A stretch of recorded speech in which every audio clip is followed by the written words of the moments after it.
guide you toward the Toko Tahilalats if you have the time. It's only 5 minutes away from here. 5 minutes walk away from here. So I think you should come and see what we built. And we also built this NFT project that make us recognized globally and successfully raised about $8 million within one night with this NFTs project. So how do we go from, we are starting from creator who struggle actually to get finance to one of the fastest growing Indonesia IP house. So this is our story. We try to help the creator to maximize the power of the IP, to build the power of the IP, and then maximize the power to monetize them. And when they can monetize their IP, they can tap into any kind of businesses, and they can become the champion IP. And when they become champion IP, we make them help other smaller creators to be where they are today. So this is what we do. We try to stimulate the ecosystem to grow in an exponential rate.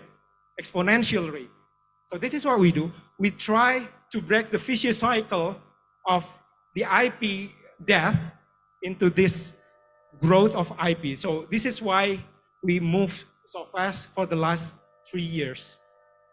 And of course, we need to help finance them. We invest in them. So as a company who started as creator, we have some benefit when we try to approach the local creators because we speak the same language. We understand the struggle because once we were a creator too, we know the fear. We understand the fear to lose their IP rights. We share the same hope. We know that it is a big market, it's a huge market. You can tap into any kind of market here. But it is very hard to enter. The barrier of entry is very high because the dominant player, the global player, the strong player has everything they need to dominate the market. They have the access, they have the finance, they have the knowledge, they have everything, they have the ecosystem. So we have to challenge them. While on the other hand, the smaller creator have lack of access, lack of competitiveness. They barely can get recognized. They struggle to get aware.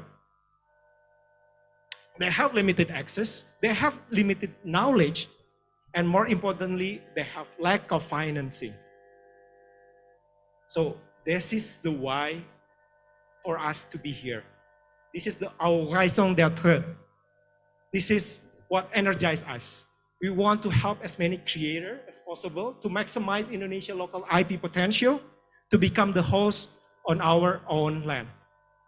So this is what energizes us. This is what keeps us alive. This is what drives us to pursue our dream to become Indonesia's biggest creative IP powerhouse. In order to do that, we have 3 kinds of strategy. First, we develop in our gameplay, we develop the IP. We create the IP and develop them into a good IP, of course. We also collaborate with others to co-create an IP. And we invest in early stage creators who show a great potential in the social media and help them to grow. However, it is not an easy task at all because small creators, they don't have a sound business model, a clear and structured business plan, let alone an audited financial report. They're far from there. Sometimes they don't even know the huge potential. What they have is what's essential for them to grow, actually. They have the soul, they have the vision, they have the ideas, and they have the dreams, all of which essential for an IP to be a champion IP. But we're also facing another challenge. It's called the momentum. We are investing in a fast-paced environment in the digital landscape. You need to get fast because otherwise, if you don't get fast, you'll have other compete with you in investment. So when we try to invest, we need to be fast and we need to be prudent. That's why we developed a framework in investing using the pipeline flow where we can get fast in the first half. You do the scouting fastly, you bring as much as talent as possible in our scouting database, and then we early assess them with our tools, and then we do some integration testing whether or not they will work well in our ecosystem. We try to help them, for example, to post on one of our champion IP, see how that works. If it's success, we can go to the potential analysis, and then we can assess how big their potential are, how big the potential is. So after this potential analysis, we go to the second half. We call it this marathon zone, where we go prudent here. We build some partnership first to manage the risk, and then after some times of partnership, we try to evaluate whether or not the IP is worth investment or not. So this is what we do, and then we do it in a very, very prudent way until we do some due diligence. And when we have some due diligence, we close the deal. After they pass the due diligence stage. So we use partnership to manage the risk, because sometimes we don't know anything about the creator. How are they going to behave in the long run? Are they going to be consistent? Are they going to produce?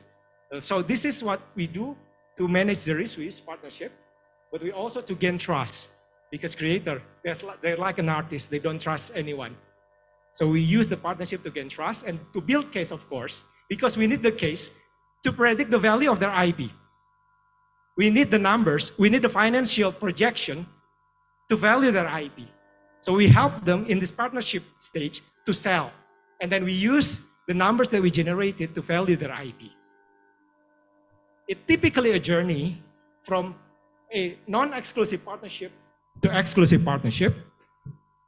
Then, if it goes well, we invest in them, into projects, or into the derivative business,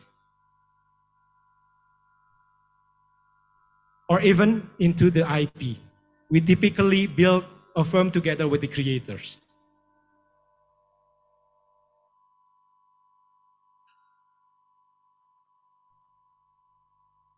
So once they pass the due diligence and we invest in them, we provide them with the best team possible. We embrace them into our integrated ecosystem and help them to hack their growth. And we provide runway for them to create as free as possible, to build their identity, to build their fan base. Typically for 1 or 2 years. We provide one way without forcing them to monetize soon. That's what they need. They need time, actually. We provide runway, and we typically use two kinds of investment. We inject monetary investment, and we also inject media value, our network, our expertise, and our ecosystem. We inject our capital in this. So we inject the monetary, and we also inject our social capital also. So the problem is, this is a classical problem when we try to invest in an IP, how to value an IP, especially in our ecosystem. Yeah, this is what we do. We typically use the financial performance base, the projection, of course. We use discounted cash flow, as always. We use multiplication of revenue. We use multiplication of net profit, like any other financial institution would do. We use scorecard, everything. But it's not every IP has it. So, like I said, we build partnership first to build the case, and then we have the case, we have the numbers so that we can project the financial performance. But if it's not possible, sometimes we are forced to invest in a timely manner when everything has to be fast and we cannot have the luxury to analyze or to build partnership first. We do something like similar IP approach. So we use another kind of metrics. Luckily, we are in the social media. So we have social media metrics to infer the financial performance base. So we infer the financial performance using the social media metrics, the traction, and the integration result. So we use this kind of statistical and mathematical model to value an IP if they don't have any numbers available yet.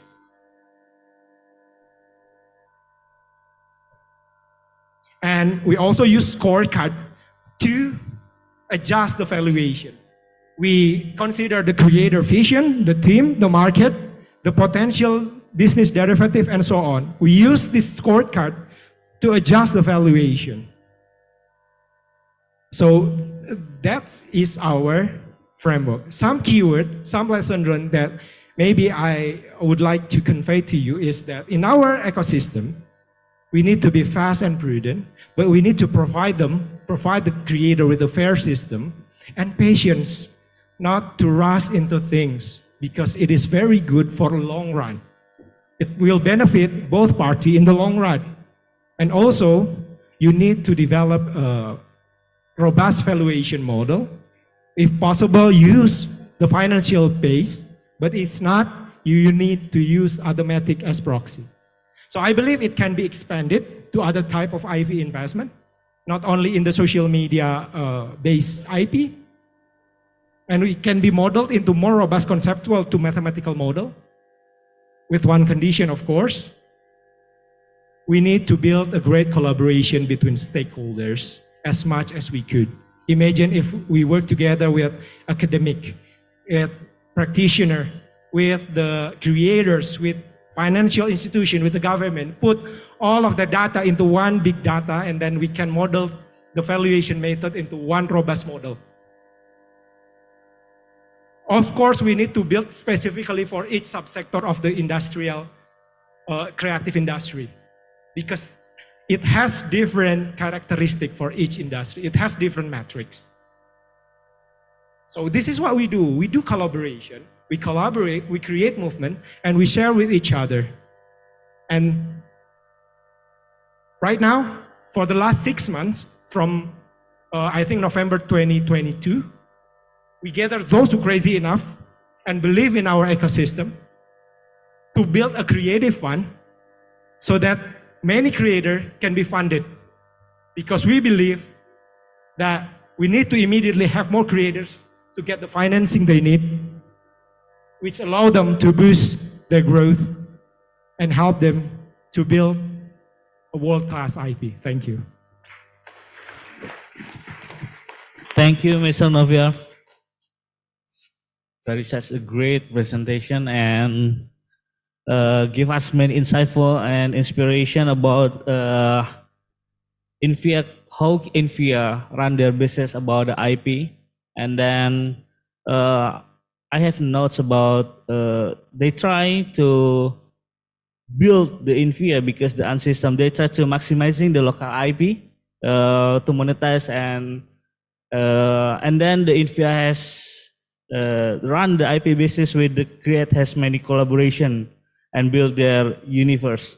So after this time, maybe you have free time, and then you could go there on the Tahilalat because it's near from this hotel.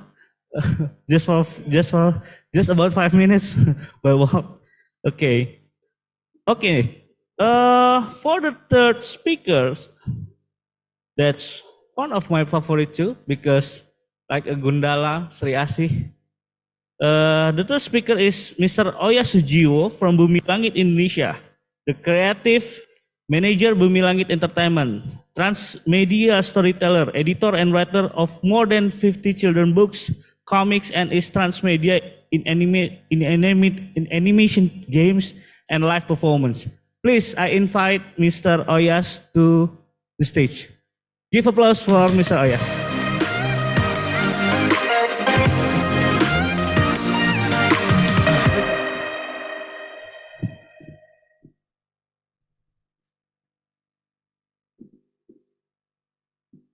Good afternoon, everyone.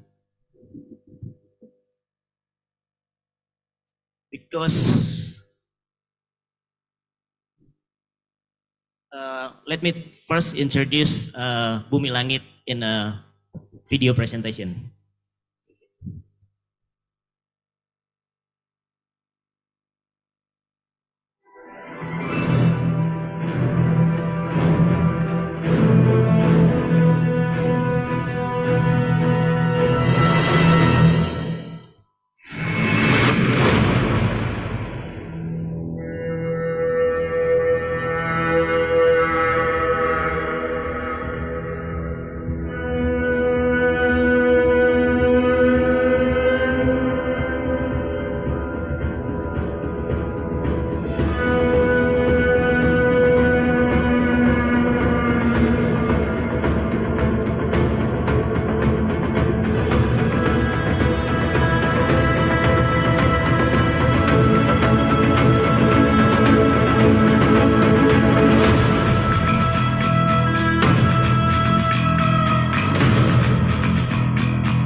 Thank you. Character and storytelling since 1954. So our concern is to preserve cultural heritage in especially in comic media. At the first, the classic comic.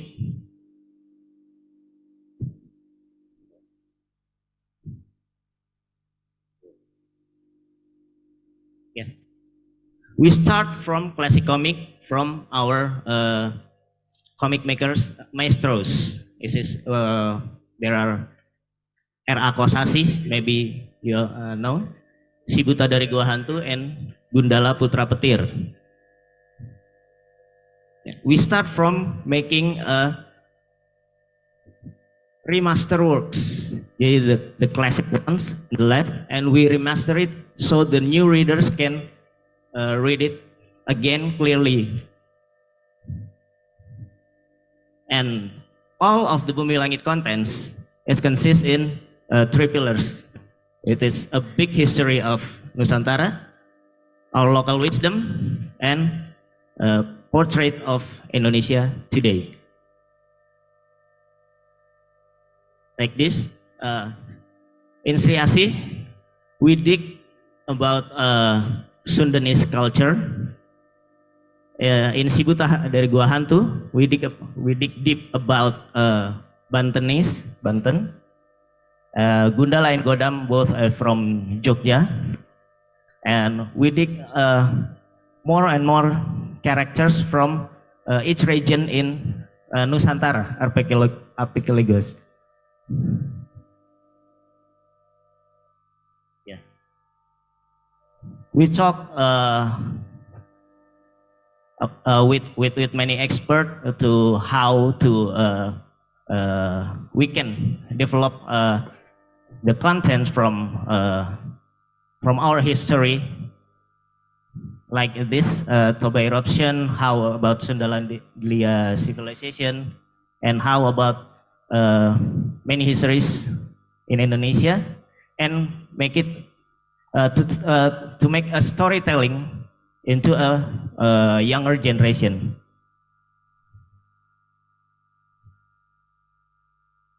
Yeah, sorry.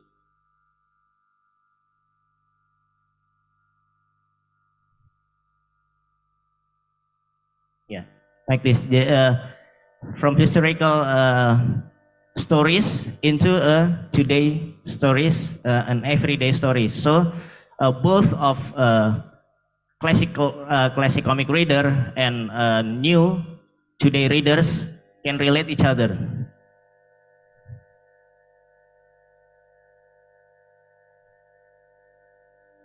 So how to we have more than 12,000 IPs, collecting all the titles that released in about 70 years since the beginning, and we manage the IPs.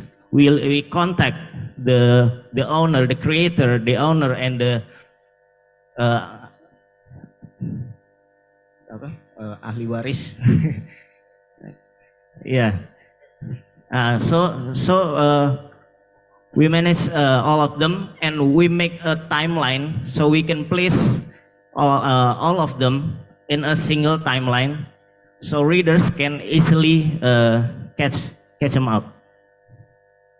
So we have distributed into Age of Legend, Age of Warrior, Age of Patriot, and Age of Revolution.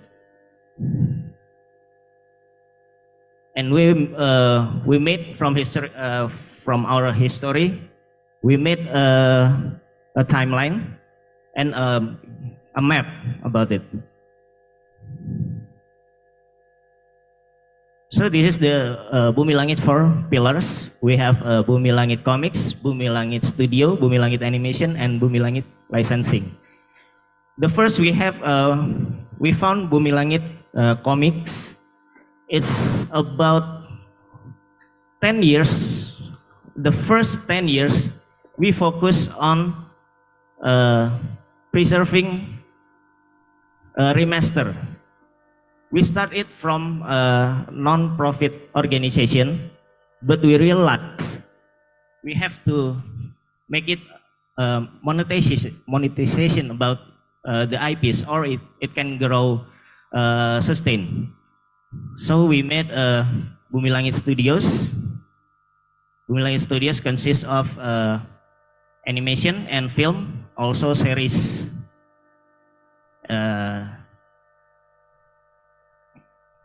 Then Bumi Langit Licensing make derivative products and make it so apply on various products.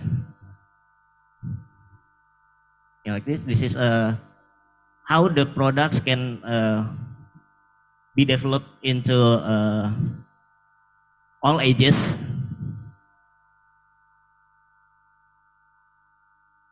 So far, we have published 86 new comics beside the classic comic that we reprint.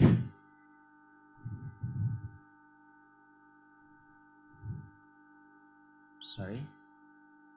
And we have various genre to capture various readers. And from this transformation from printed book comics to digital comics and to movie, we can generate revenues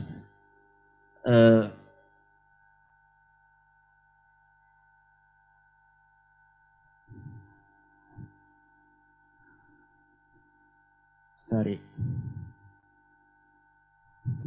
Yeah. This is a new generation of comic, webtoons or digital comics. That is from printed to digital. We have Gundala, Virgo and the Sparkling, and Sri Asi. So we have the classic ones. We have the middle, the transition in the Gen X, and we have the new one in the Gen Y. Yeah, this is the, Bumi Langit. The digital comic reach 100 and millions. Sorry. A viewer than the Bumi Langit cinematic universe. So we first built the comic universe. It takes 10 years to develop the platform. Then we go through the animation phase with the TV station, so we can get more audience. Then the third phase, we go to the digital comics, and then the fourth phase we go to the cinematic phase. This is the 3 movie that been released to today. It is Gundala, Sri Asi, and Virgo and the Sparklings. Next, we have Virgo and the Sparkling.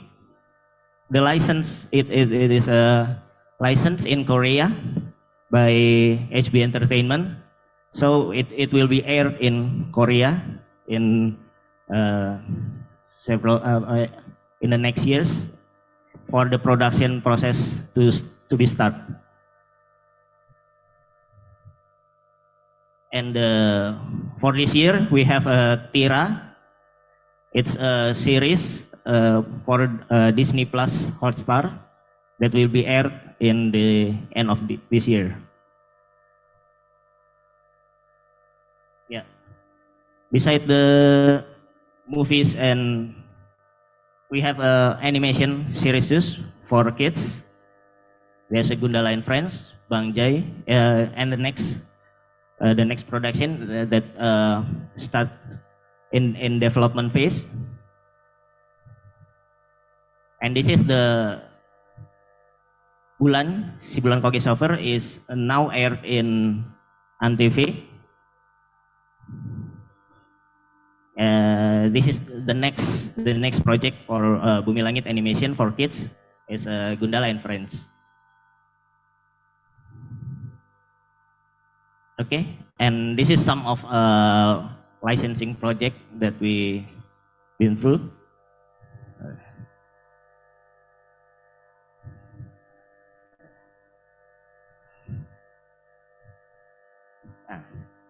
Yeah, this one we collaborate with local brands and how to support tourism in Indonesia. So we are open to make a collaboration and partnership to how we can start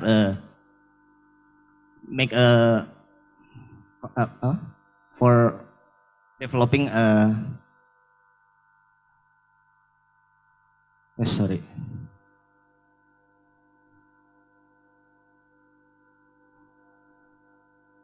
This is also the digital.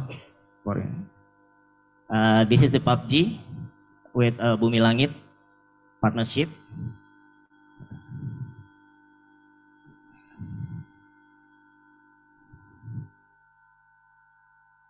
Okay. Oh, sorry. Maybe this is at the end of the the presentation. Thank you. Okay, thank you, Mr. Royas, for the presentation. Give us information too about many things, not only in studios, but also has many things such as like comics, animation, and license that create the IP more develop more products for each market segmentation. So I think we just know about the studio like Gundala, Sri Asi, and Virgo the Sparkling, but also many products has Bumi Langit developed. It's very cool, and hopefully it will be something more give us as a creative industry follow to be something bigger like a Bumi Langit. So the first speaker is musician, lecturer, businessman, and former deputy director of WIPO Geneva, Indonesia. Please, I invite Mr. Chandra Darusman to the stage. Give applause.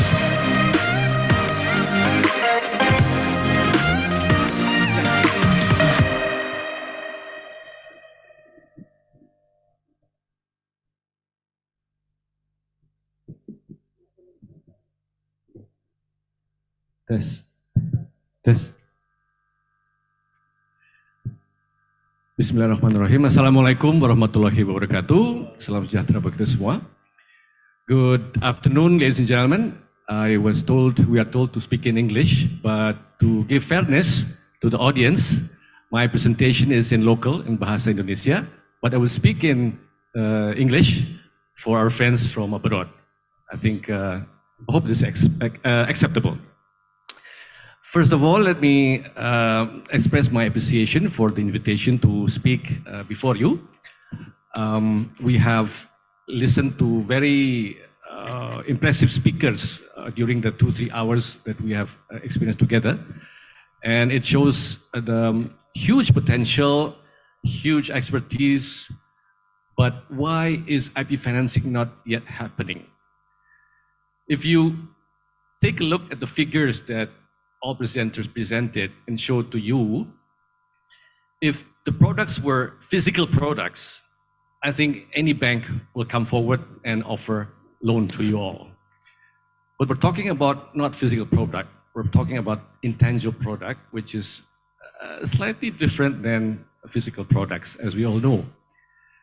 And as Pak Robinson also conveyed to you all, IP financing, IP is actually a very wide term, starting from patents, trademarks, copyright, industrial design, everything.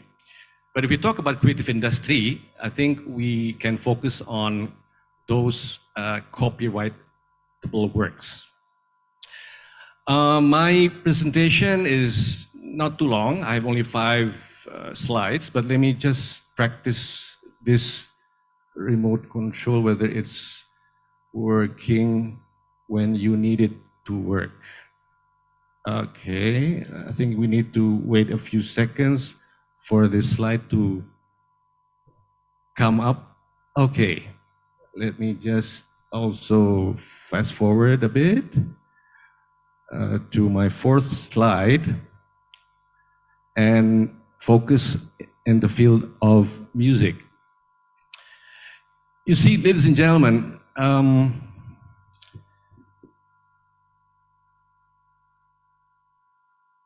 all the figures that were shown are bankable, actually. I think we all agree with that. Bankable means it has proven all the potential revenue, the products, the creative products. But IP financing has been discussed for the past, I would say, 3-4 months or 6 months, I would say, after the government regulation number 24, and has been discussed and been focus group discussions have been established and discussed interdepartmental. The last time I participated in a focus group discussion on IP financing was actually organized by one of the banks, one of the leading banks in Indonesia, BRI, and also with OJK, the Financial Services Authority. To make the whole story short, actually there are 3 big issues that are obstacles to establish IP financing, meaning IP as collateral to obtain financing from banks and non-financial institutions. 3 big issues. One is the valuation method, as explained by one of the speakers, well, several speakers have, right? Which method to be used, income, market, or revenue? I think there's one more approach to be discussed, reputation, actually. The banks are really sensitive to reputation of the artist. But I won't discuss that in detail, but I think that's one point that we're missing here, right? In the whole discussion for the past 6 months. Second is oh, by the way, I just learned that Kang Kamal, the moderator, is an IP valuation, certified IP evaluator.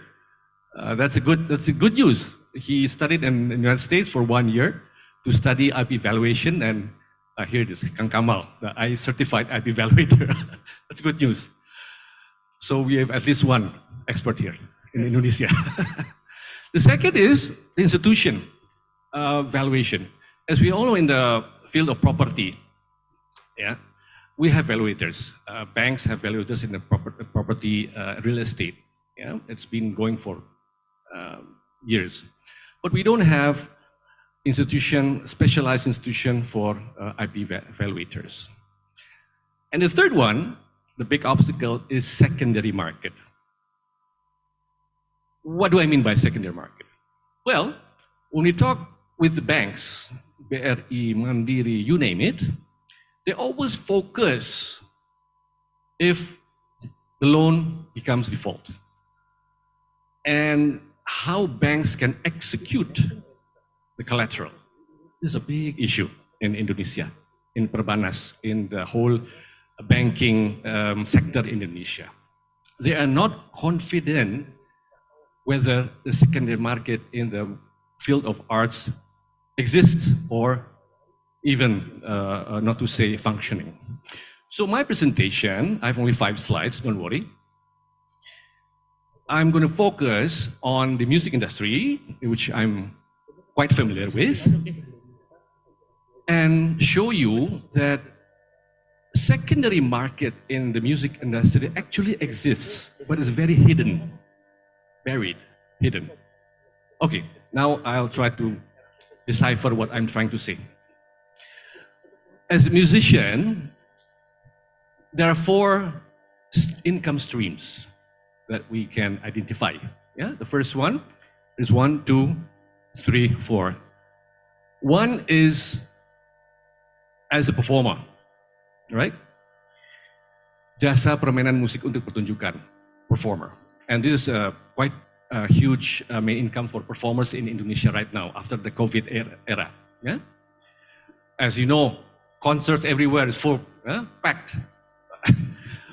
in Jakarta, every week you may find a big concert. Yeah, last two nights on Sunday evening, I attended Ahmad Dhani's Kerajaan Cinta concert. Was fully packed.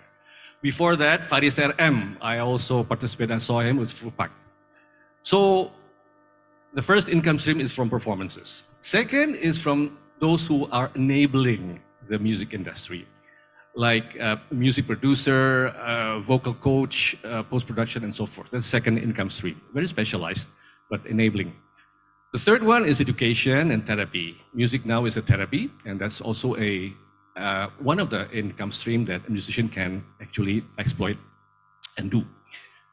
The fourth one, which I'm going to focus on, is from the production of sound recordings, songs now being streamed and as well as reproduced and also uploaded onto digital platforms.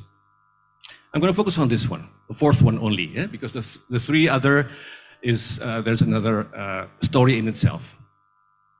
Okay. Now, waiting for a few seconds for this slide to flip the next one.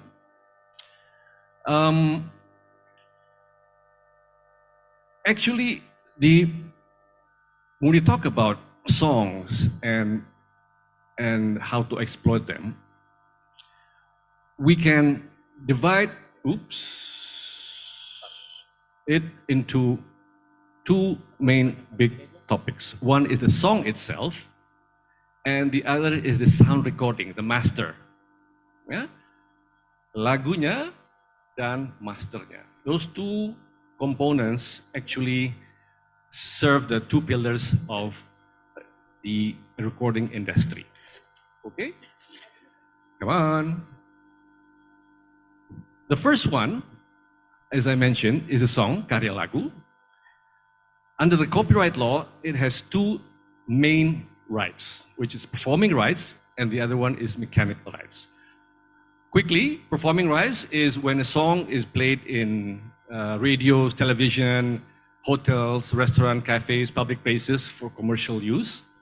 The songwriter can receive royalties from that exploitation, right? And it's happening in Indonesia already since 1991 until now. Not yet perfect, but it's happening. The other main right is the reproduction rights. Oops.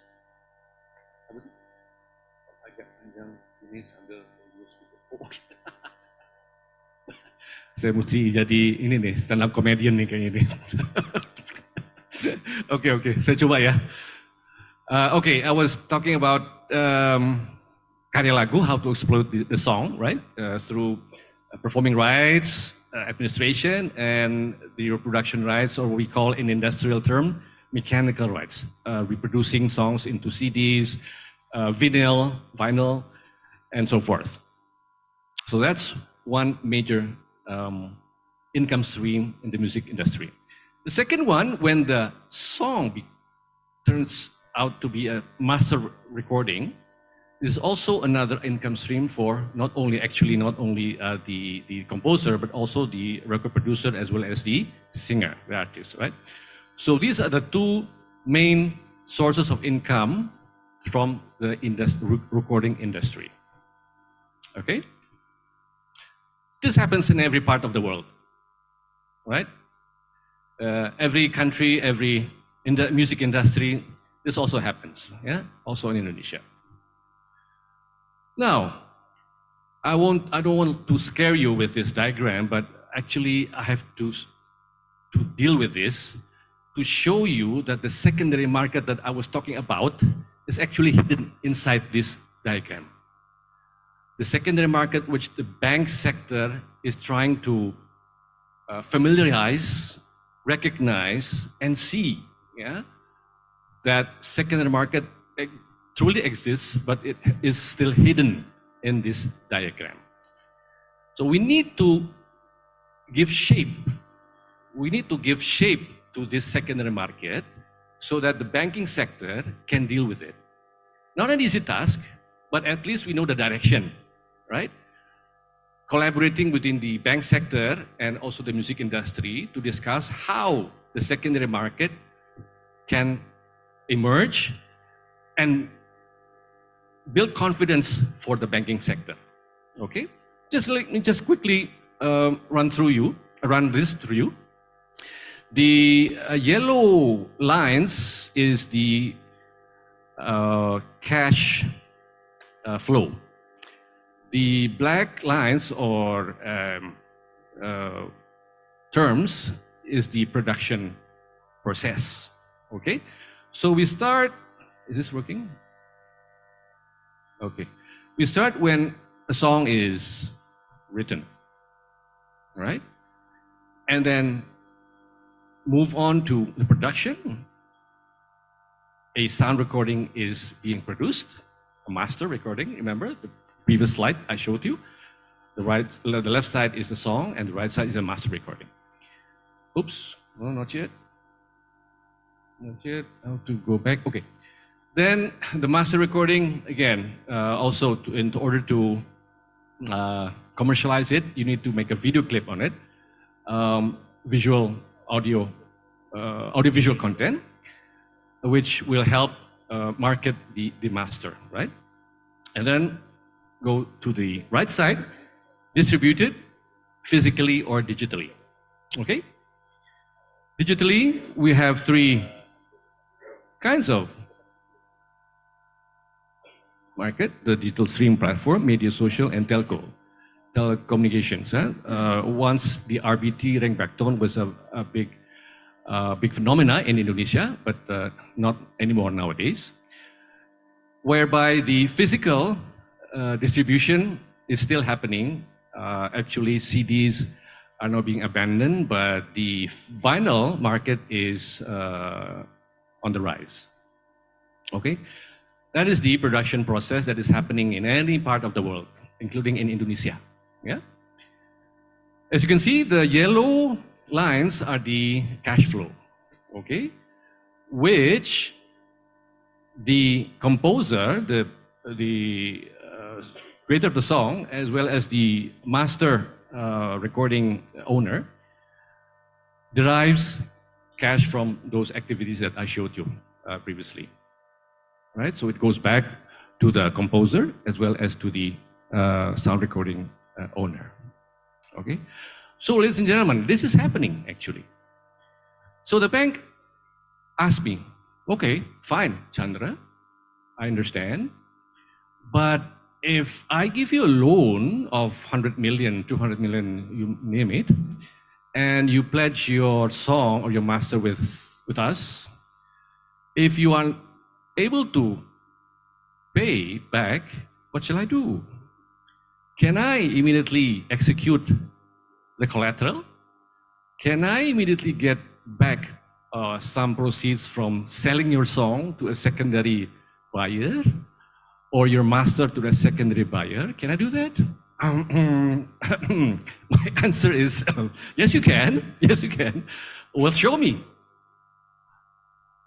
I wasn't able to show. What is happening actually, right? We hear stories, since I'm also in the industry, in the music industry, we hear stories that, one label, a certain label sells his master to another label, or a publishing house overtook by another publishing house. It's happening day by day.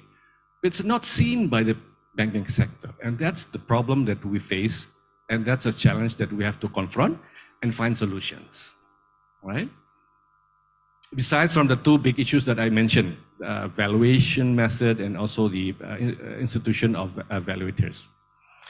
Now, I was actually working in WIPO, World Intellectual Property Organization, for 18 years in Geneva and Singapore. And I learned that in other countries, there are success stories and unsuccessful stories. Yeah. Everybody knows the story of Singapore and Malaysia.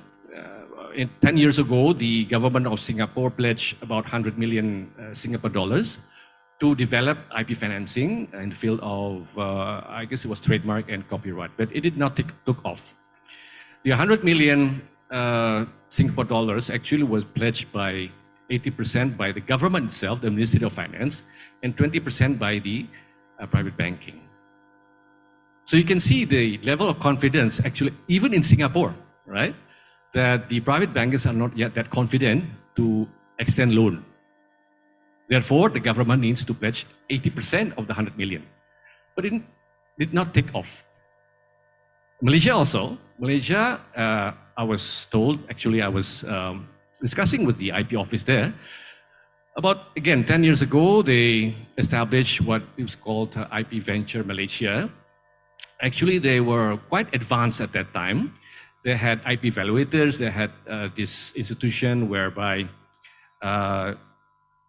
evaluators were gathered and given the task to evaluate IP. It did not take off.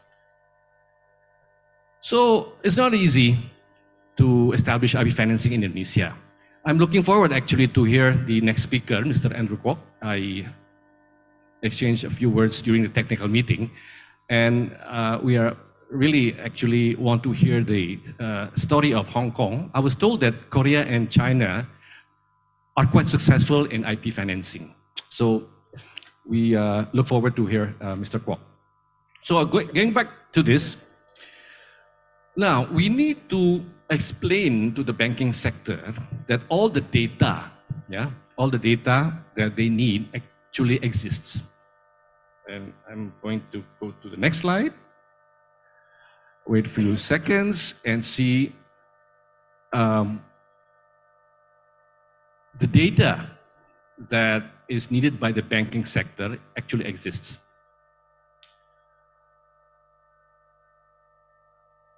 Okay.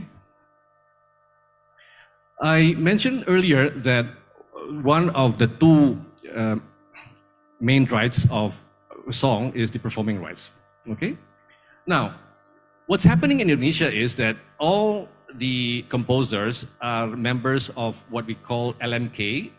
In English, it's called CMO, Collective Management Organization, which is functions as the collector of royalties in Indonesia. Okay, so every year they collect billions of money, royalties, sorry, and after deducting cost of administration, maximum 20%, the 80% is being distributed to the composers through CMOs. There are 11 CMOs in Indonesia, but coordinated by a national CMO. So what happened is every year, the LMKN, the national CMO, collects money after deducting costs, 20%. They distribute it to the 11 CMOs or LMKs, and the respective LMKs distribute to their members. This includes composers, artists, and producers of phonogram. Okay, so what I'm trying to say with this slide is that if the bank center want to know past record, past performance of songs, of artists, they can access it through this institution, which is the LMKN, the National CMO.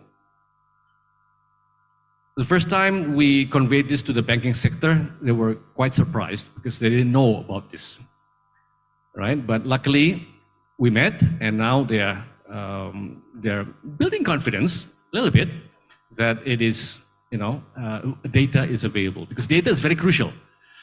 As the speakers also mentioned earlier, that one of the method to evaluate is past performance, right? The past record, right? That is only one approach, and that exists actually, the data. Okay. The second source of data is from the production rights.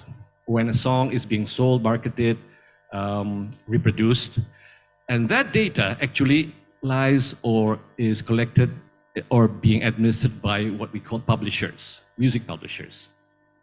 So the two institutions, the national CMO as well as the publishers, actually are very, very important stakeholders for the banking sector to deal with, to discuss, to elaborate, to see and familiarize how the method, how the discounted valuation is being done and has to be done. So these are the two institutions that already exist and need to discuss and need to convince the banking sector that it can be measured. It can be measured in order to obtain the value of music in order to achieve, obtain financing. Okay?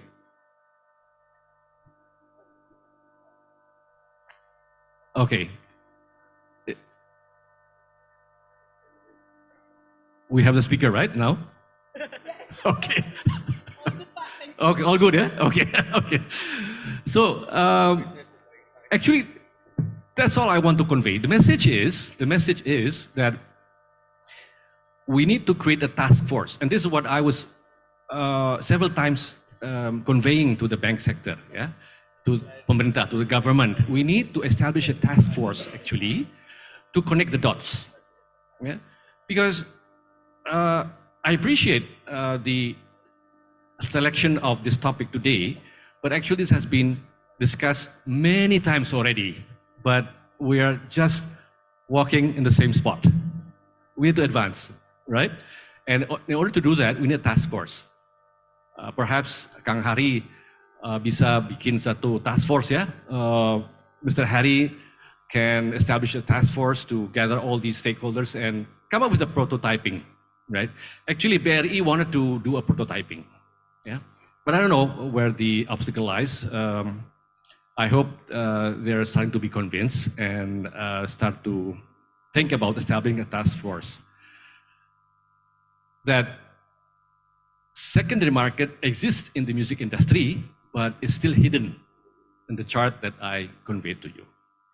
Now that's my message, and I hope it's a small contribution for the topic IP financing. And again, we look forward to hear from the next speaker, which has a lot of experience. I spoke to him during the technical meeting 2 days ago. And, well, I'm not the MC actually. Kang Kamal is the MC. So thank you very much for your attention, and I'll pass over to the MC. Thank you. Terima kasih. Assalamualaikum warahmatullahi wabarakatuh. Waalaikumsalam warahmatullahi wabarakatuh. Thank you so much, Mr. Chandra, for the presentation. Very interesting because I just know how music could be a bigger business and could be something more opportunity because of the cash flow scheme that Mr. Chandra has presented. We need more aggregator, I think, not just a banking sector that believe in the IP that can financing the creative industry such as music or others IP. So I will invite the fifth our speaker, Mr. Andre Kwok from Good City Foundation, Hong Kong. Mr. Andre Kwok is the founder and chairman of the Good City Foundation and participated in various technology innovation industries. The foundation has been dedicated in domains such as a public-private partnership, urban innovation, and impact investing in verticals such as financial inclusion. So I invite Mr. Andre to the stage. Give applause for Mr. Andre.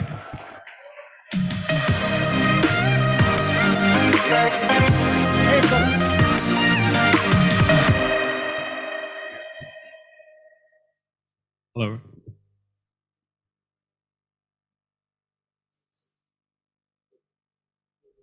Let me test the slide a little bit.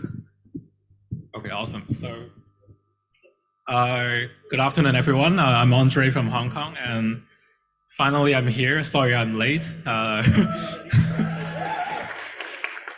So, I try my best to do the presentation in the next, I guess, 10 minutes. I'm told to do a presentation and also a little bit sharing about IP financing, which is not really my expertise, but I think as a young people, we have some sort of idea. As I think I was actually in the Zoom call listening to the every speaker in this panel about IP financing. There are a lot of best practices, and very amazed to see there are two big brands on comics, movies, and also animes with Indonesian brands doing great in Indonesia. And I think what's matter to me in my next sharing is really about how to bring it to the world. And I think this is some sort of relate to one of my experience in the last few years, especially in my work in Southeast Asia, which is about financial inclusions through technology, I would say. And just to do a little bit more introduction about myself, as introduced, I run a nonprofit called Good City Foundations. Besides that, we also work very closely with impact investors in Hong Kong, family offices, and technology companies.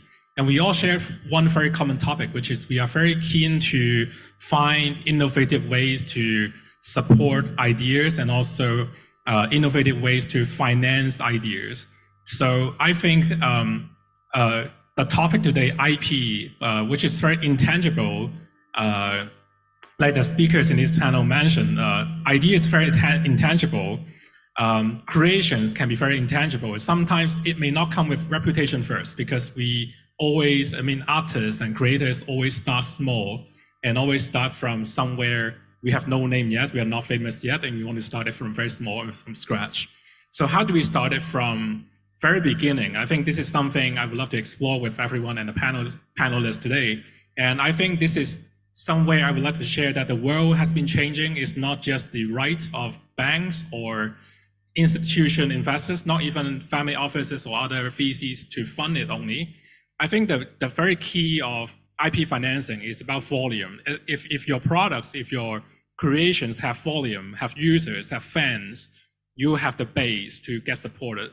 And there will be innovative way nowadays to finance your IPs, I would say. So on top of what the past few speakers have been mentioning, I think the following few cases that I've seen in Hong Kong probably add a little bit more idea how Hong Kong has been doing this, and also how Hong Kong as a capital market, how young people in Hong Kong as kind of quite agile, love to try new things, to support different brands and also support our own creative initiatives.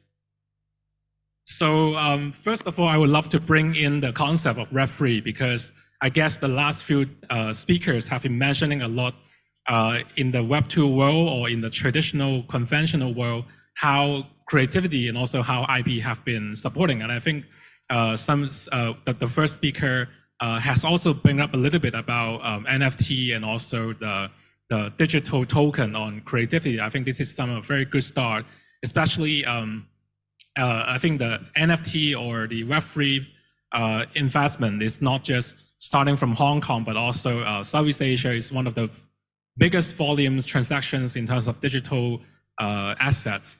And I think there are a lot to expand, and also there are a lot to develop in the Indonesia market. So as we know, there are a lot of big brands already coming to Web3 future, especially brands that have tangible products like shoes, fashions, and also intangible products like music, and also ideas, and also advertisement ideas, and also brand images. One very famous example is Nike. I think recently they have issued a new initiative called Swoosh, which is sort of an open, innovative brand as kind of a sub-brand that engage actively with arts creators and also not just choose design, but also I think as a whole image. People want to inject new idea, want to inject new definition of why we wear Nike shoes, but also not just for the brand Nike, but also we want to add new meaning. So Web3 and also the creativity, the collective collectivity is more about the brand plus, which is, for example, the Nike plus, which has which create a new outlet, Swoosh, and also that become very engaging with local community from different regions and also from different backgrounds who want to define themselves by collaborating with big brands. And this kind of big idea has been well implemented recently by Web3 technology, or slightly like Web 2.5 technology for those who are transforming Web 2 market. So there are sort of new format and also new ideas, ways where we have been mentioning a lot about Web3, the IP financing through well-established financial institutions, how to really value and also how to define these IP as a credible or bankable. But I think more important is how to engage the community and also how to engage the cloud where they're not just paying for one ticket, one-off ticket, or they're not just buying one book of magazine or one book of comics, but they are using the same amount of money or even smaller amount of money. They're buying part of the ownership of the brand that can define themselves. So I think there are 4 types of, with some of our partners, content support, there's sort of some 4 different kinds of, I would say micro IP financing, which Hong Kong community has been doing a lot nowadays. And I definitely would say Indonesia is doing a lot more as well. And I think in these kind of platform like ConnectiCity, the government and also big institutions, very open to learn together and do it together. Membership, coupons, where it used to be just for one single brand, but nowadays brands are collaborating from airlines, which, for example, like Cathay Pacific and other airlines in other countries collaborate together. You're buying a membership not just for one brand, but also you are engaging with other kinds of people who love these set of brands and also these set of values, which you are engaging not just for one single activity, but also a set of other values and also other set of activities. Recognitions to individuals, digital sales of coupons and digital tickets. I think there are a lot of common terms here. Digital is something that we love to explore further in the next few slides. A little bit more content to share. I think in my understanding, in our learning along the years in Southeast Asia, and also working along with Bak Harry and also Tita along these few years, one thing we have been learning a lot how, one sort of topic we've been exploring and also sometimes it really got me to think about is how IP financing can be more possible for small and micro creators and also shops. Not just physical small shops, but also platforms like online shops and online identity, for example, e-commerce on Web2 platforms.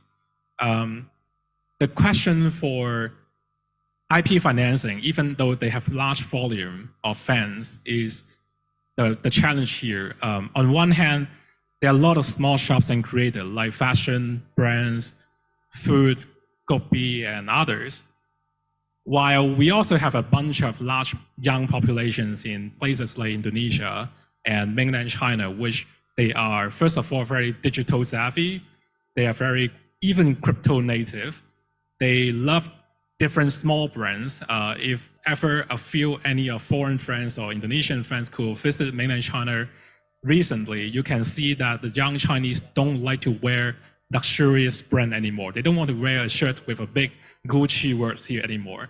They would love to wear a t-shirt which people think this is made of sustainable material, and the brand is just a little bit labeled here, maybe not famous, but people love the idea and love the value of sustainability, and it is maybe made by some minority, ethnic minority, or some kind of, let's say, underprivileged populations.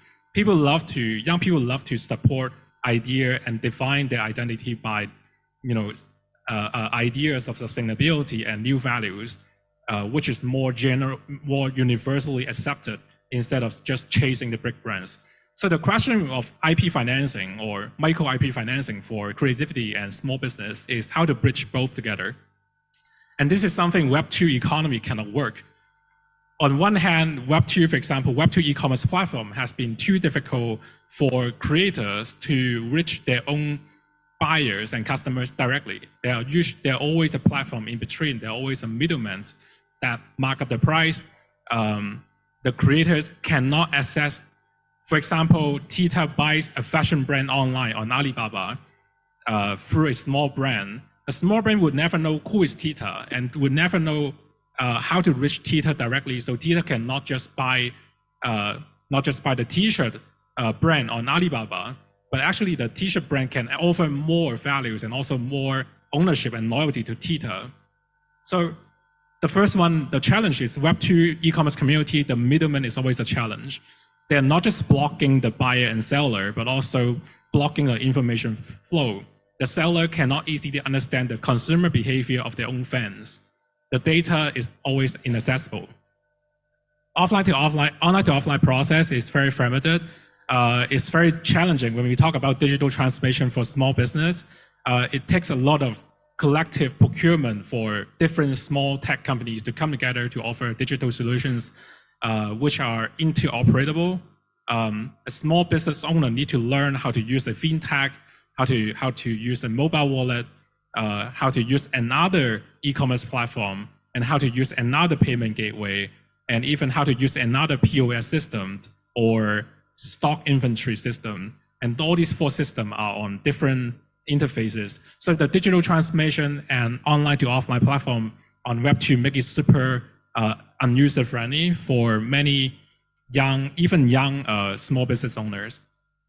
And I think the point 3 and 4 would be the most challenging one, which is how to bring your small brand. Let's say your small brand is actually making famous in Indonesia. How to bring your brand to global. The transaction becomes super cost high and also very expensive, especially when the banking is on fiat, which from transaction fees on the e-commerce platform to overseas payment, which you need to pay the forex to the bank, handling fee of the bank, and you need to cash out, the bank will charge you when you cash out as well. All these different processes add a lot of very minor, maybe very insignificant, but if you times the volume, it becomes super expensive for you. And it becomes very challenging for micro small owners of the creativity to just sell the products online. And definitely the shipment supply chain is very challenging as well. Let's say, Tita has a great sketching to sell, but but when Tita's not small, maybe the order is only very micro, let's say 10 or 100 pieces, it's super difficult for companies like DHL or other shipment to ship a micro amount to overseas. So all these Web2 technologies create a lot of barriers for micro creators to make the breakthrough. So some kind of examples in Hong Kong that we'd love to share in the next few minutes is about, we have been working with one of the Web3 company called DTTD. It's a Web3 enabling agencies in Hong Kong, which they are not just collaborating with merchant brands or commercial brands like speakers mentioned, but for nonprofit, for social enterprises, social initiatives, there are also ways, as long as the volume is here, as long as the community and the fans are here. One example is the University of Hong Kong was just celebrating the 111 years of anniversary, and they used to be fundraising by cash, and lately they collaborate with DTTD to issue 111 digital collections of pictures like where, for example, one of the photo here shows the first batch of the graduates of the Hong Kong University, the photo, and then people find it very collectible and memorable, so they turn the photo and also the certificate of graduation into an NFT, and they make the fundraising sales. And definitely this is also one of the architecture floor plan, which people find it very collectible. So maybe the architect graduate love to buy these NFT to collect. So in total, they have raised over $1 million Hong Kong dollar, which is actually 5 times, 1 million Hong Kong dollar over one night, one dinner, and which is 5 times more than they usually raise from cash donations. And also some other some other social initiatives, such as some social entrepreneurs love to raise the awareness of the speech and hearing disorder.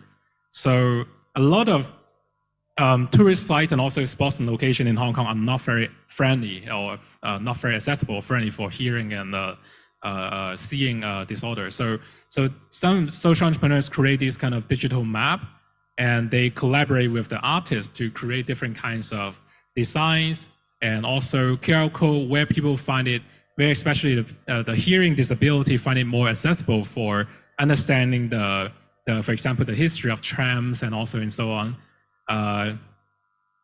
It kind of create a more social noises, and also with this kind of sort of a Web 2.5 or semi-digital interface make people more engaging. Another example I'd like to share is how to educate more people to engage in digital collections. And one example is this is a Web 2.5 fintech company in Hong Kong, which is actually collaborating with a digital bank. So in the past, we have been in the past people purchase. So this company Bloom actually collaborate with Visa cards. So first of all, whenever we, for example, consume in a coffee shop or a small brand, let's say a popcorn shop called Popcorn, buying the popcorns to eat, you transact 100 Hong Kong dollar and you will get certain percentage of reward as cryptocurrency. And the cryptocurrency will be stored in your wallet. And these educate and also empower, encourage more generations, not just young people, but also middle-aged and even seniors to spend their digital currency either on coupons in fiat or also in cryptocurrency where they can purchase different kinds of NFTs, and especially redeemable NFT, meaning that if ever I purchase 100 popcoins in my daily, let's say in the last few months, I collect enough cryptocurrency and I want to redeem it, I will get it into redeemable NFT and I can go to the comic shop to get a comic, consuming the cryptocurrency over the comic book. And definitely the comic book can be redeemed because maybe the comic book also issued a redeemable NFT on the marketplace. So this is kind of bridging the both traditional Web 2 economy, where all the products are physical, and to the intangible and also digital marketplace. So just to recap a little bit, what Web3 technology has been empowering small digital creator is, first of all, enabling marketplace to be more accessible directly, where creators can meet the fans and also not just local fans, but also overseas fans directly through the digital NFTs. The second would be cryptocurrency transactions, or a bit more legally to put, digital asset transaction would be making small business more feasible because the transaction cost will be much lower. And the last but not least, when we talk about valuation practices, it's not just about on the balance sheet, but also a lot of IPs and creativity now become accountable because they are now considered digital collections and digital assets. So whenever our creators, brand designer, and others put up their products, ideas into platform like Bloom or platform like OTT, DTTD, the creative products are not just a intangible or tangible or physical or non-physical, but also going to digital, where digital products are now possible to be valued and also can be accounted as an asset. And all these make big changes for other institutional investors to consider investing to the asset class as digital asset. And I think in this sense, we are flipping the market, meaning that now it's not just about we need to find a lot of ways so the banks can loan us money, but flipping it in the sense that banks would love to come to the creator because they're creating a new class of assets, which is digital assets. So lastly, I would love to do a little bit promotion because I really appreciate ICCN and also ConnectiCity in the last few years supporting our work. Good City Foundation is a nonprofit, but we work very closely with investors and also a lot of resource owners who love to support projects. So we have been doing this in Hong Kong and in Southeast Asia online most of the years. And finally, we are also launching our first office very soon with the support of Tita in Simple Space in the second floor. So very appreciate, and also some of our colleagues here are flying here to Bandung. And we are in our foundation, we really have love to support projects and also potential business through digital transformation support. We have a corporate network, both local and overseas, especially in Hong Kong. And definitely, we also like to connect potential projects with venture capitalists and investors.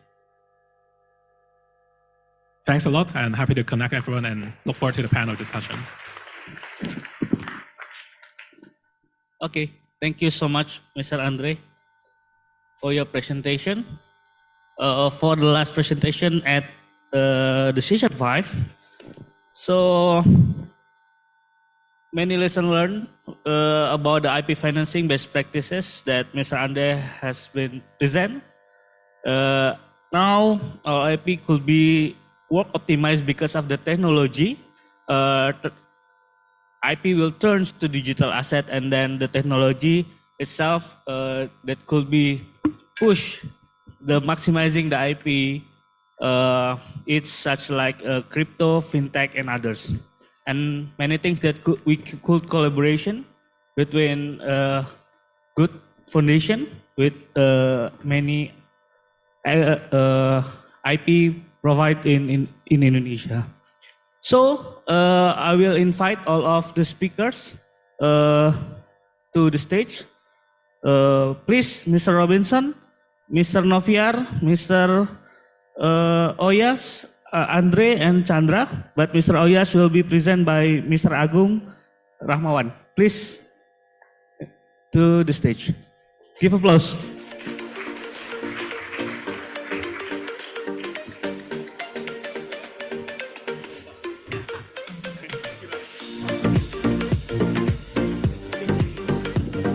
Okay. All of the speaker of the session 5 is already in front of you. You can. I will open the question. If anyone who wants to ask the question, you can raise your hand. Okay, please, one. Maybe I open 3 questions. Good evening, everybody. Good evening, everyone. May I introduce myself? My name is Rendra Elgiawan from Bandung. I would like to ask about LMK, maybe. As we know, the news of you can hear the musician of Indonesia has been claimed that the event organizer didn't make a permit to the musician about the song of what they play. For example, Ahmad Dhani is a musician, my favorite musician, and also he is a member of LMK. He was asking to why the event organizer didn't make a permit about the song which means which means Dewa 19, Dewa 19 is a band. Didn't make a permit to him. He didn't know where the income first and where the income let go, and that's the example. And how the government to facilitate it to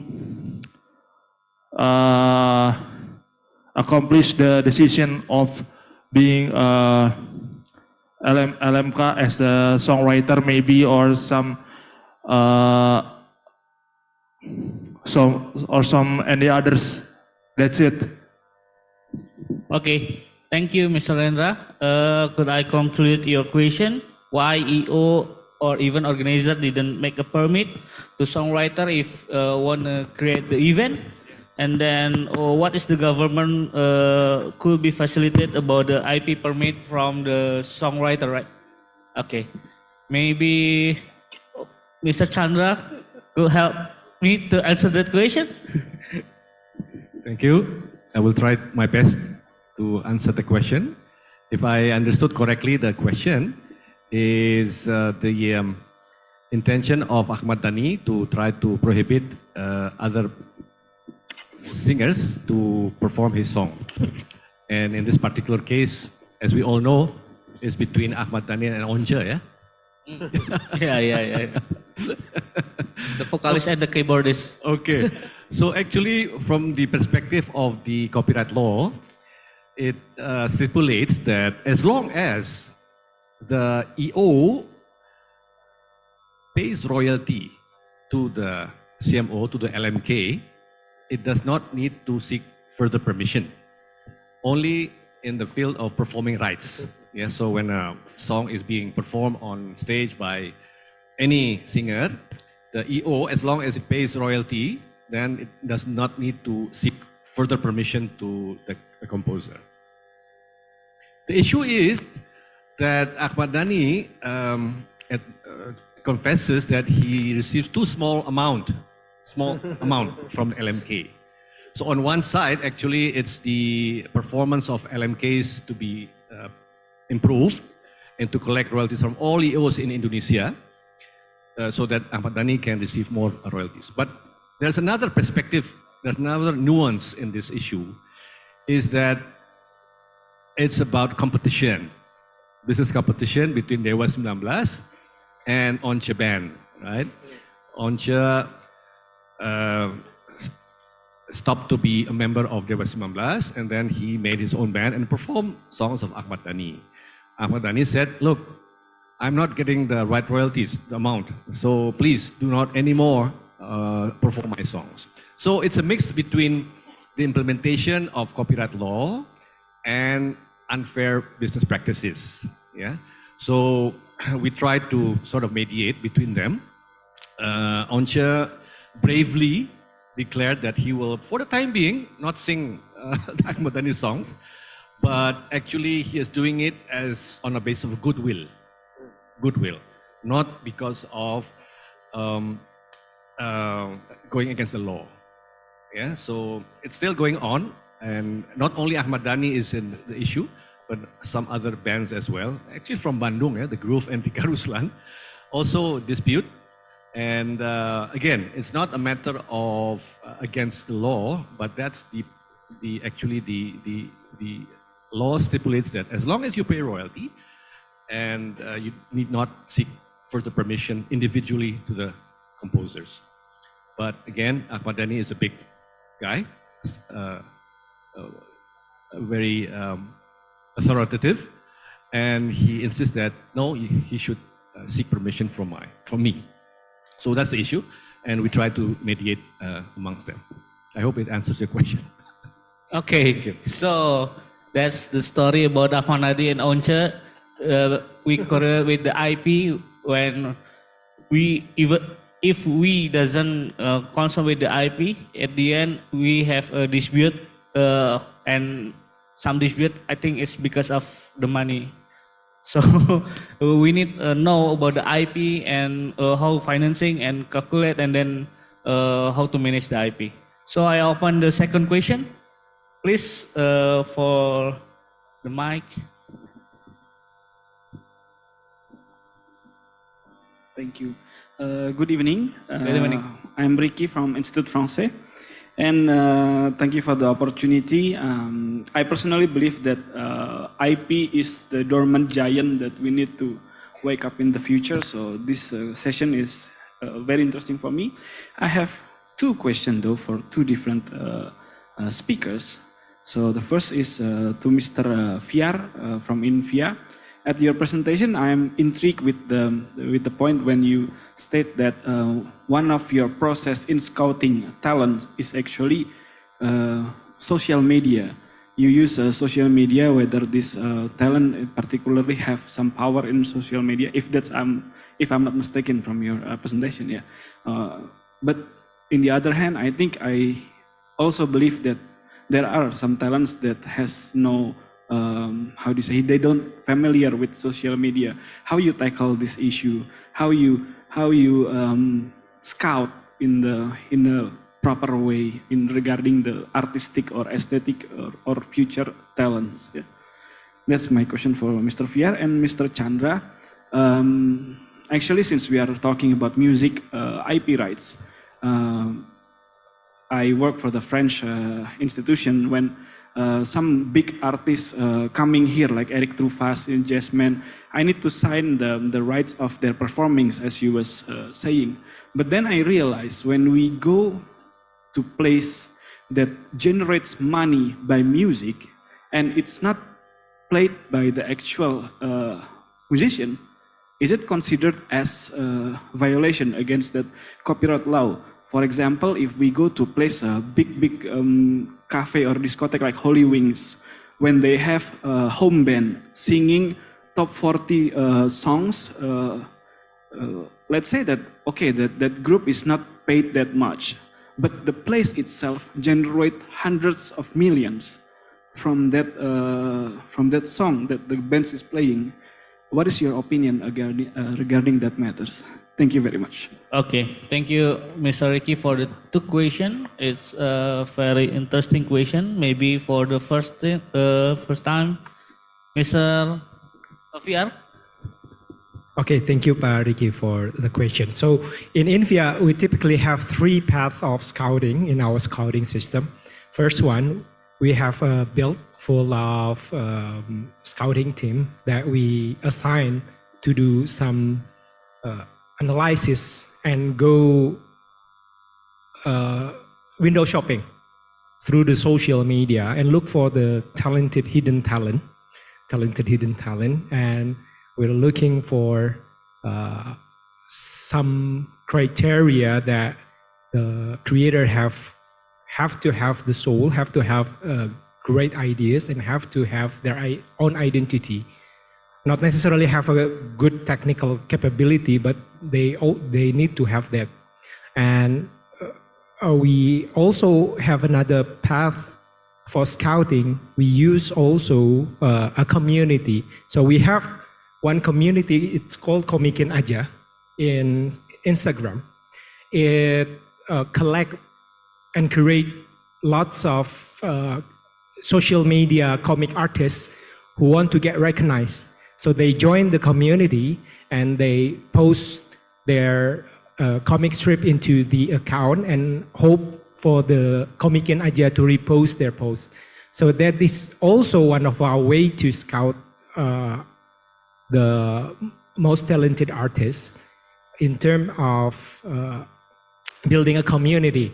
So we build the community, we try to empower them, we do some event, we do some coaching clinic to them, and in return they provide us with some talents that we can develop in the near future. And the third one, maybe it answers your questions, that we also have this path of scouting system to many people can submit their work or maybe other works through our submission system. So you can also submit, like if you have a friend that is very talented but is not a digital savvy and doesn't even have a social media account, so you can help that kind of friend by submit the artwork to us, and then we try to analyze whether or not it has some potential, and then if it have the potential, then we are going to contact them. So that's maybe three way of our scouting system, and hopefully, maybe not perfect, but hopefully we can get as much as talented creator as possible and help them to take it to the next level. Thank you. Okay, thank you, Mr. Nafiar. So the sustainability of the talent is very important to Invia sustainability. Okay, for the second question from Mr. Ricky, maybe thank Mr. you. Chandra. The copyright law stipulates that any performance of songs in public for commercial use needs to have a license called blanket license. What does blanket license mean? It means that once a public place or commercial activity obtains this license, that establishment can perform any kind of song being composed in Indonesia as well as abroad. Okay, so the blanket license covers all songs, actually practically all songs in the world composed by any nationality. How to obtain the blanket license is by approaching the institution called LMKN, the National CMO, by paying amount of royalty. Now, in the case that you were mentioning, Holy Wings, if I'm not mistaken, they need to obtain this license from LMKN. Once they obtain this license, then any song performed by a band or artist or singer, they don't need to pay anymore. So it's not that the band should pay or the singer should pay, but the owner of the place should pay the royalties to obtain the license. So it's been going since 1991, and it's not a easy job because this institution, as an intermediary, need to exist because there are hundreds, millions of establishments in Indonesia. If the composer needs to go to around Indonesia, yeah, when does he have the time to compose, right? And vice versa. If a radio, for example, performs songs, how on earth can they approach millions of composers? So there's an institution in between to bridge this gap and issue the license for Holy Wings, as long as Holy Wings pays the royalty. So I hope it's clear. It's not a violation if you pay the royalties. But if you don't pay the royalty, if Holy Wing doesn't pay the royalty, it's a violation. And it has sanctions, both criminal and administrative sanctions. I hope I answered the question. Thank you. Okay, thank you. Maybe for last chance question, please. Hello, I'm Giran. I'd like to ask OSU one question. When will Godam and Tira start shooting? Thank you. The question is for? Sorry. Oyasujiwo. Oh yeah, Miss. Yeah. What? Sorry, could you? When will Godam and Tira start filming? When? When will Godam and Tira start filming? I think in this occasion we're discussing on the Bumi Langit, yeah. But for the movies and everything, I think there will be another announcement on that. Okay. All right. There will be an announcement. So I think that's the last question, but I still have a question for Mr. Andre, actually. Mr. Andre, could you explain what is the aggregator or sector, how about the IP financing in your country? Is that because of the banking sector itself or another aggregator help the industry could be growth? Such as like other, not just only banking sector, I think. Is there any other aggregator sector for IP financing in your country? You mean, sorry, you mean any other institutions finance the IP as well besides the bank? For aggregators.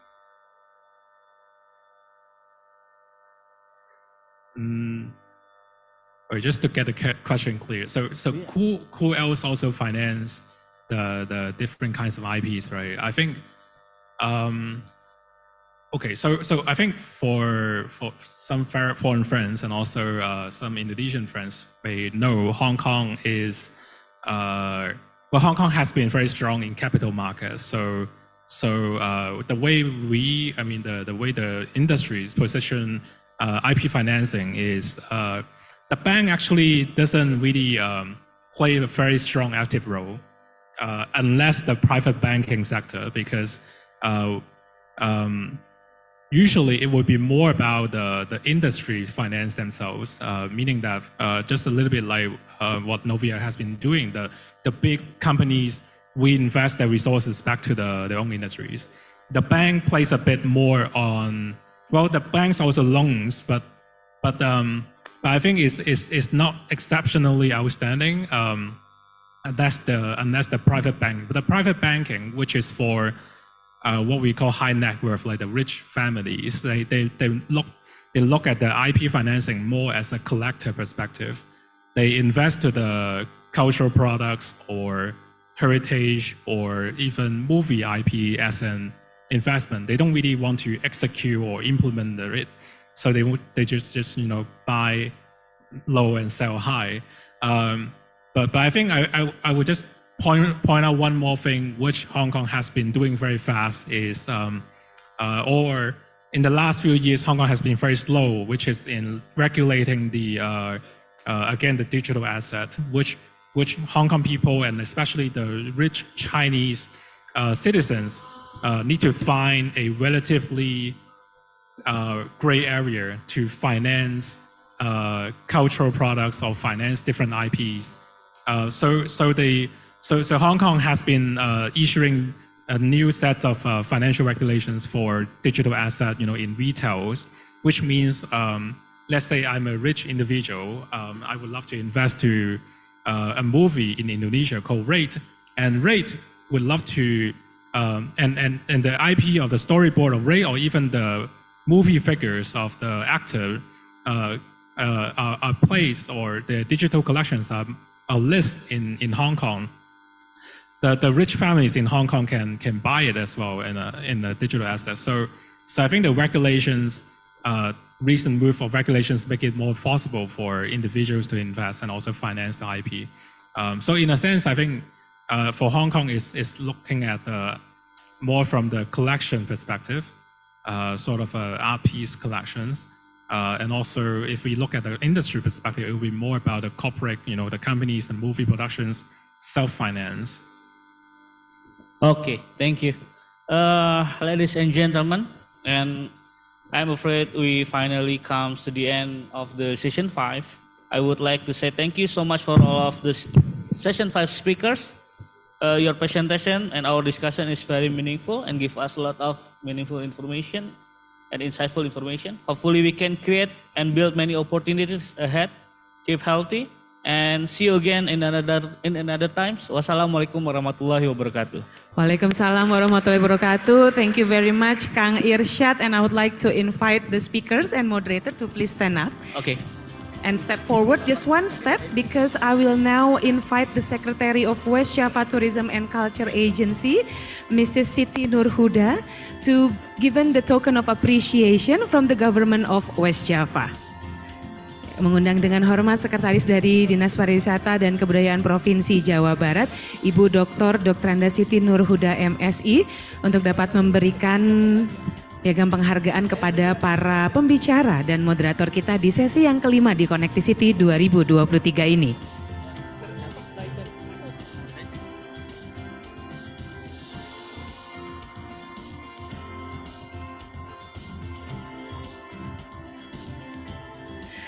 Yeah, distinguished guests, ladies and gentlemen, this is the last session of ConnectiCity 2023. And now we are witnessing the giving of token of appreciation from the government of West Java, which is given by the Secretary of West Java Tourism and Culture Agency, Mrs. Siti Nurhuda, to the speakers and moderators at the 5th session of ConnectiCity 2023.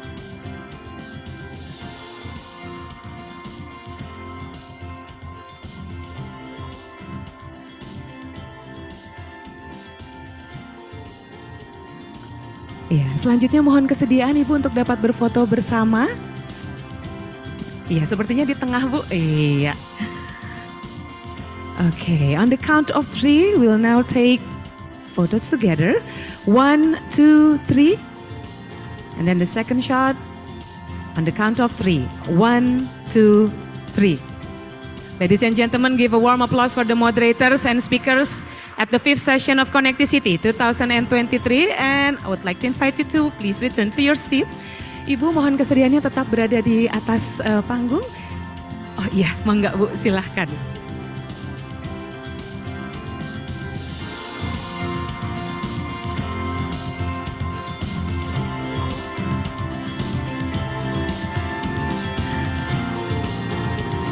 Yeah, distinguished guests, ladies and gentlemen, that was the 5th session and the last session of ConnectiCity 2023.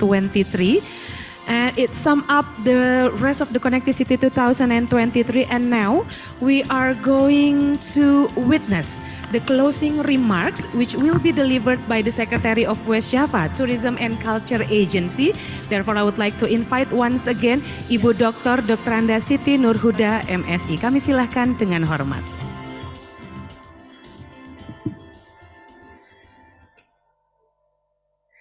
Bismillahirrahmanirrahim. Assalamualaikum warahmatullahi wabarakatuh. Good evening. Sampurasun. Thank you. Dear Honorable Minister of Tourism and Creative Economy, His Excellency or the Representative, Bapak Robinson Sinaga, Honorable international speakers on ConnectiCity 20 and 23, Honorable national speakers on ConnectiCity 20 and 23, Honorable Head of Communities Organization and Creative Economy Communities of West Java Province. Honorable media, invitees, and all online audience. I stand before you on behalf of West Java Provincial Government. It is my distinct privilege to stand before you tonight on this great occasion. Please allow me to summarize ConnectiCity 20 and 23, the future of creative economy, creative hubs as the core of community resilience that have been held in the last 2 days.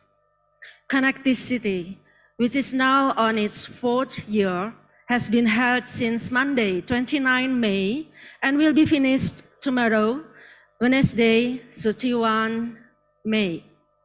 On the first day, we started the morning with Bandung Creative City Dialogue. We invited speakers from 7 cities members of UNESCO Creative Cities Network to share their knowledge and experiences on how creative hubs strengthen community resilience and contribute to the Creative City Index. The dialogue went very well, and we expect to bring the outcome of the next event of UCCN. In the afternoon, we have had the opening of ConnectiCity 20 and 23, and we continued with the panel session 1, People Connect, Acceleration of Creative Economy Development by Cultural Hubs, Creative Actors, and Community Centers, and panel session 2, Place Connect, the emergence of organic place marking with more than 300 participants, both online and offline. On the second day, which is today, we continued the conference with panel session 3, Policy Connect, Creative City Index as a decision-making tool and system design for regional policy development. Panel session 4, positioning national, regional, and global creative economic ecosystem.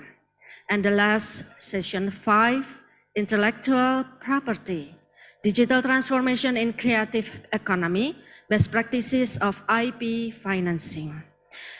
Apart from the above, in parallel to the main conference, we also organize workshops related to creative economy industries and exhibitions from local creative economy entrepreneurs and partners. Distinguished guests, ladies and gentlemen, please allow me to greatly thank the national and international speakers from Thailand, Malaysia, United Kingdom, Germany, France, Australia, Hong Kong, and Egypt, who has been present both online and offline and allocated your time for this event. Also the chairperson of each session, our partners, British Council, EV, Goethe, Asian, ICCN, Amazing, Jumpstart, Info Bandung, and of course to all participants who have been actively involved in this event.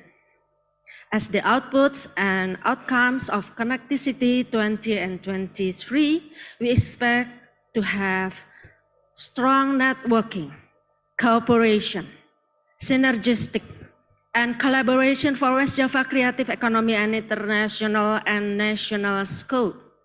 The future of creative economy action plan, collaboration among creative cities and communities.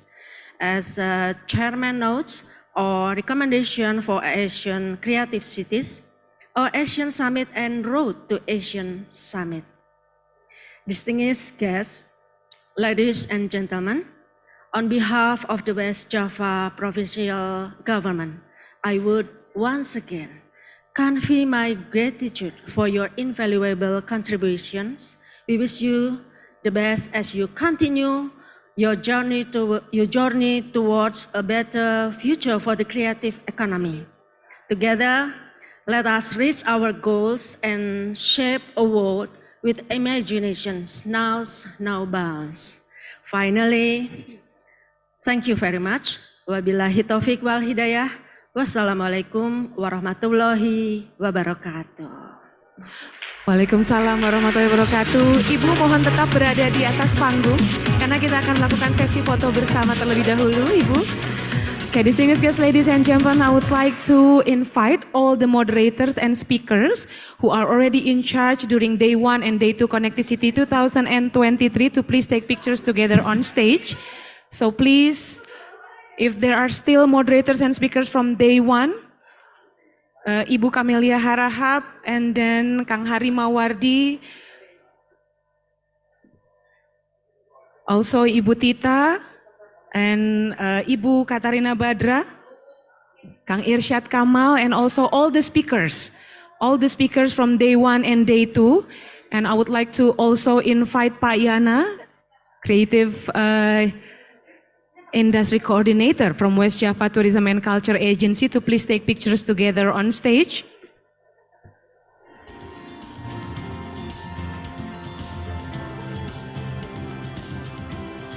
Ya, dan mohon bantuan juga dari rekan-rekan panitia untuk dapat mengatur barisan berfoto.